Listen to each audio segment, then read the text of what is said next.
Taste the Daily.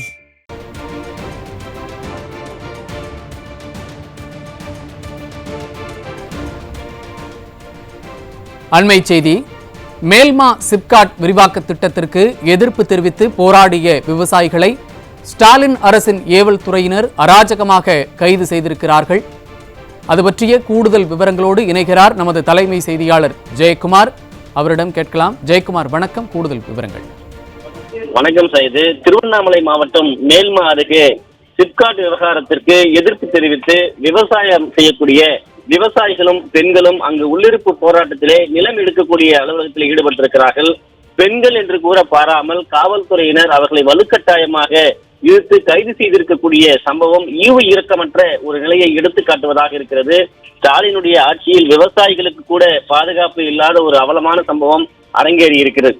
Tiruvannamalai மாவட்டம் செய்யாறு அடுத்த மேல்மா சிப்காட் விரிவாக்க திட்டத்திற்கு எதிர்ப்பு தெரிவித்து தொடர்ந்து அங்கு இருக்கக்கூடிய விவசாயிகளும் பெண்களும் தொடர்ந்து போராட்டத்தில் ஈடுபட்டிருந்தார்கள். ஏற்கனவே 400-500 நாட்களுக்கு மேலாக போராட்டம் நடைபெற்றிருந்தது. நேற்றைய தினம் அங்கு போராட்டம் நடத்தப்பட்டது. சிப்காட் நில எடுப்பு அலுவலகத்தில் 2வது நாளாக விடிய இரவு பகலாக பெண்களும் விவசாயிகளும் குடும்பத்தோடு அங்கு போராட்டத்தில் ஈடுபட்டிருக்கிறார்கள். இந்த சிப்காட் விவகாரத்திலே நிலம் எடுக்கக்கூடாது என்று விவசாயிகள் தங்களுடைய நிலத்தை இழப்பதற்கு நாங்கள் தயாராக இல்லை என்றும், சோறு போடக்கூடிய நிலங்களை எடுத்துவிட்டால் நாங்கள் எங்கே செல்வது, எப்படி சாப்பிடுவது என்று அவர்கள் கண்ணீர் சிந்துகிறார்கள். ஆனால் காவல்துறையினர் இதையெல்லாம் புரிந்து கொள்ளாமல், காவல்துறையினருக்கும் சேர்த்துத்தான் இவர்கள் விவசாயம் செய்கிறார்கள், உணவு பயிரிடப்படுகிறது என்பதை புரிந்து கொள்ளாமல் காட்டுமிராண்டித்தனமாக பெண்களை ஆண் காவலர்களை இழுத்துச் செல்வதும் மிரட்டுவதும், அவர்களுடைய ஆடையை பிடித்து கிழிக்கக்கூடிய அளவிலே, ஆடையை களையக்கூடிய அளவிலே அநாகரிகமாக நடந்து கொள்ளக்கூடிய சம்பவம் அரங்கேறி இருக்கிறது.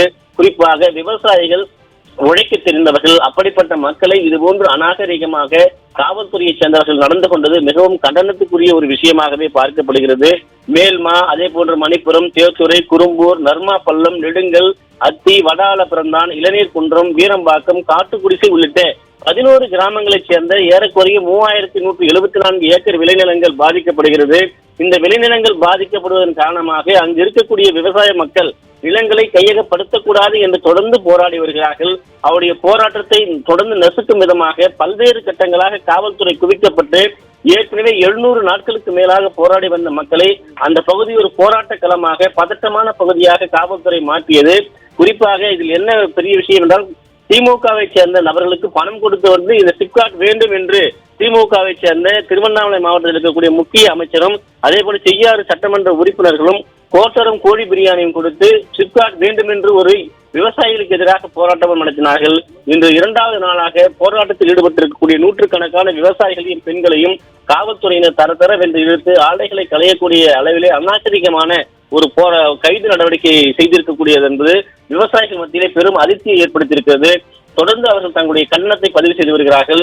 விவசாயிகளை கைது செய்திருக்கக்கூடிய அனைவரையும் விடுவிக்க வேண்டும், அவர்கள் மேல் எந்த வழக்கும் பதிவு செய்யக்கூடாது என்பதுதான் விவசாய மக்களுடைய கோரிக்கையாக இருக்கிறது. குறிப்பிடத்தக்கது. இணைப்பில் வந்து விவரங்களை வழங்கியமைக்கு நன்றி ஜெயக்குமார்.